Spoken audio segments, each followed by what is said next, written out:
Somewhere in the hockey underworld, there is a sinister mathematical law dictating that no matter how many hundreds of millions of dollars a franchise spends, a single unseen mistake from 50 years ago can burn an entire city's hockey soul to the ground. The National Hockey League is widely considered the most brutal physical grind in professional sports.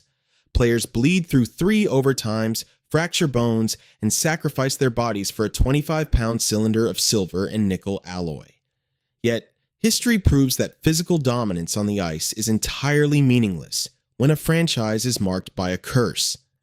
Across North America, iconic organizations with legendary fan bases are trapped inside an inescapable loop of heartbreak. Millions of passionate supporters watch the exact same horror movie play out year after year, decade after decade.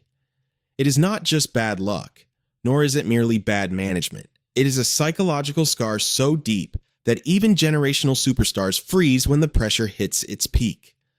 4 specific teams have suffered horrors that defy all logic, starting with an original 6 giant whose downfall began with the legendary betrayal.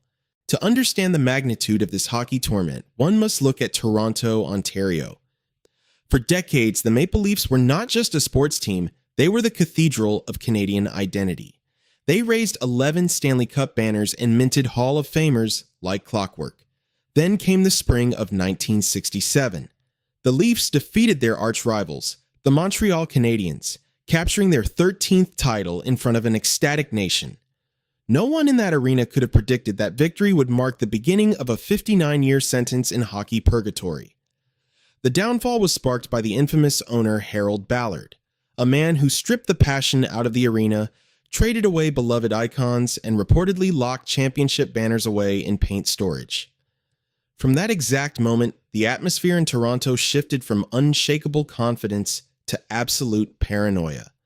What followed was not just a rebuild gone wrong, but a multi-generational streak of catastrophic Game 7s that shattered every star who dared to wear the blue and white sweater.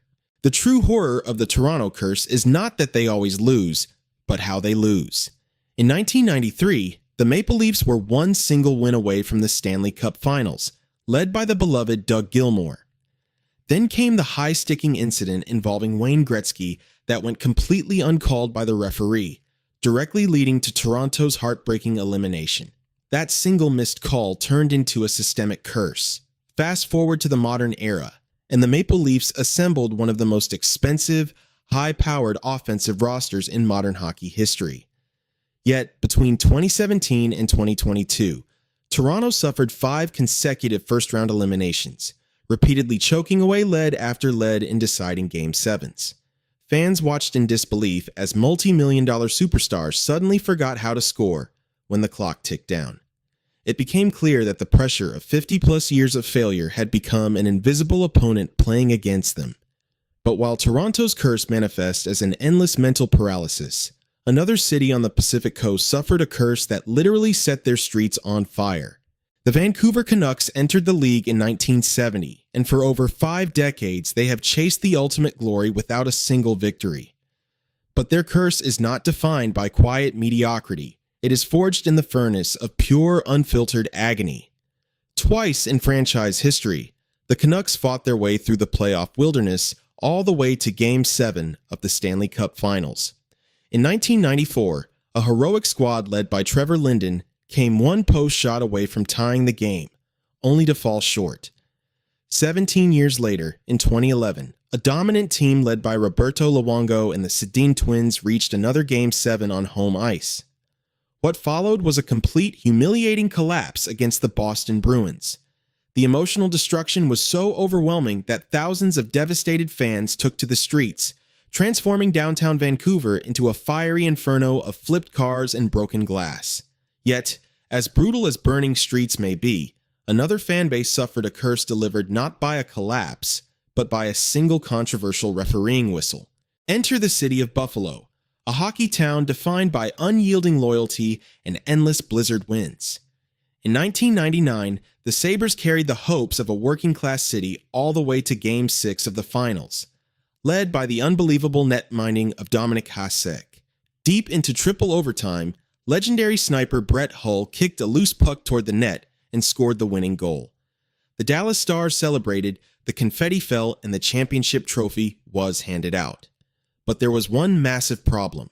Hull's skate was clearly inside the blue crease before the puck arrived, an act explicitly banned by the league rules at that exact time. The goal should have been disallowed.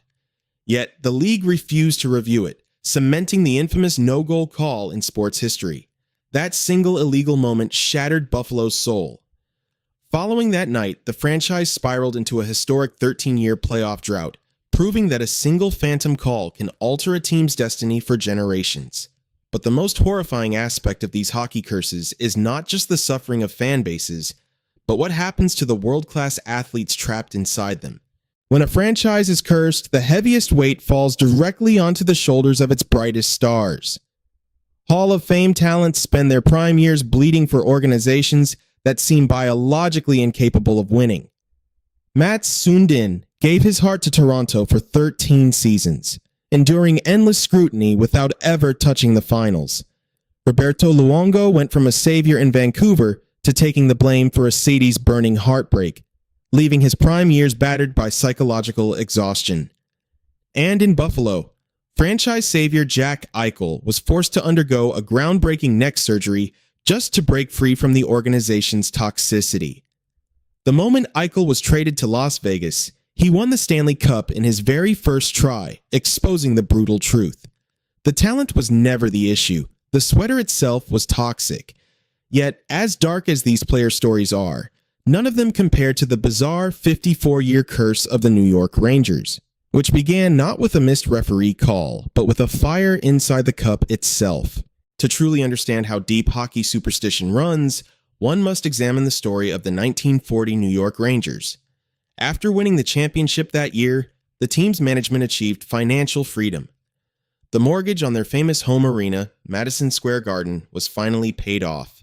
To celebrate the milestone, executives placed the paper mortgage contract inside the bowl of the Stanley Cup and lit it on fire right there in the locker room. But their disrespect went even further. According to hockey legend, when the fire died out, executives reportedly urinated into the historic trophy to extinguish the embers.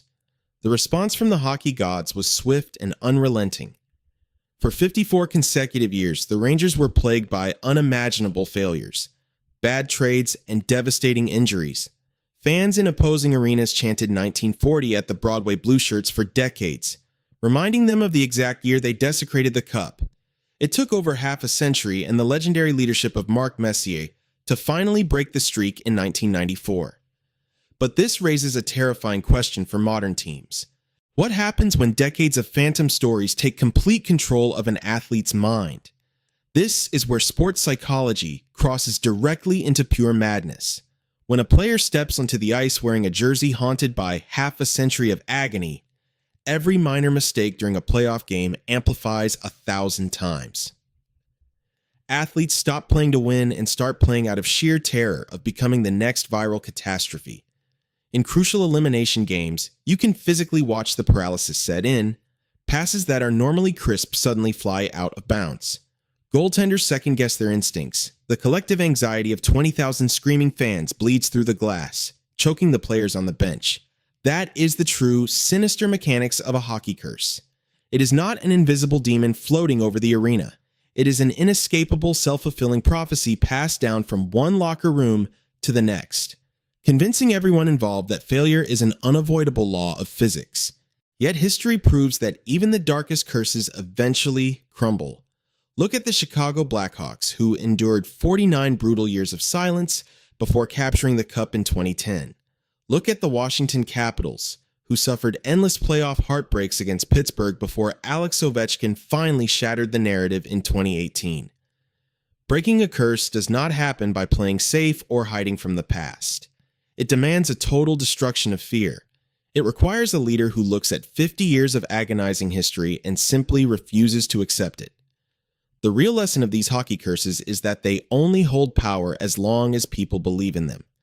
The moment a franchise stops acting like a victim and starts playing with reckless defiance, the invisible chains begin to snap. But until that golden night arrives for Toronto, Vancouver, or Buffalo, the haunting ghost of history will continue to demand its heavy toll. Because in the end, That relentless, agonizing pursuit is what makes the sport of hockey so immensely beautiful. Fan bases in suffering cities do not abandon their teams when the curse deepens. They pack the arenas, paint their faces, and scream until their throats burn. They pass down their jerseys from grandfathers to children, carrying the heavy torch of hope through decades of dark winters. They know that when the day finally comes, when the phantom call is forgotten, when Game 7 ends in glory, and when that silver trophy is lifted high above the ice, it will be the sweetest feeling in human existence. The curse will die, the nightmare will end, and the tears running down their faces will no longer be from pain, but from total redemption. Until then, millions will keep watching, waiting for the night the ice finally gives back what it stole.